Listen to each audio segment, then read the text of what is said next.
আসসালামু আলাইকুম। আমি আপনাদের পাবনার ভাই। এইদিকে আসছিলাম বেড়ানোর জন্য, ব্রিজটা দেখে থামে গেলাম। এত সুন্দর একটা ব্রিজ লক্ষ্মীপুর ইউনিয়নে তৈরি হয়েছে, মানে মাথা নষ্ট।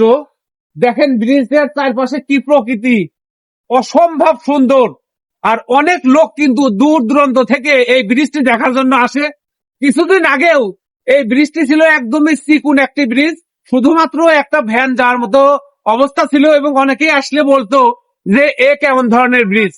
কিন্তু আজ দেখেন এই ব্রিজটি, আমার মনে হয় এই লক্ষ্মীপুর ইউনিয়নের মধ্যে সব থেকে প্রশস্ত এবং বড় ব্রিজ। অন্যান্য ইউনিয়নের মধ্যে এত বড় প্রশস্ত ব্রিজ আছে বলে আমার মনে হয় না। প্রশস্ততার দিক থেকে আমার মনে হয় এখান থেকে ওই পর্যন্ত দূরত্ব 18 ফিট আর 23 ফিট, 24 ফিট পুরাটা মিলে আমার মনে হয় ধারণা 24-25 ফিট আছে ব্রিজটার প্রশস্ত। এত বড় ব্রিজ খুবই ভালো লাগলো এবং দেখার মতো।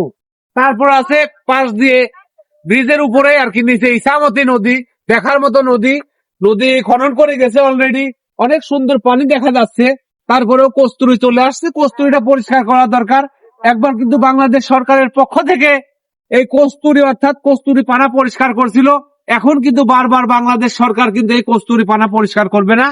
আমরা সবাই যার যার স্থান থেকে এই কস্তুরী পানাও কিন্তু পরিষ্কার করতে হবে।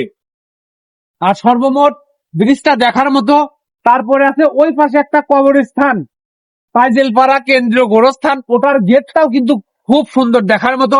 মূল কথা, অনেক দর্শনার্থী আসে এই ব্রিজটা দেখার জন্য। খুবই ভালো একটা ব্রিজ, দেখার মতন ব্রিজ। তো সবাই ভালো থাকবেন, সুস্থ থাকবেন। এই জায়গায় এসে কিন্তু আমার খুবই ভালো লাগছে। আল্লাহ হাফেজ।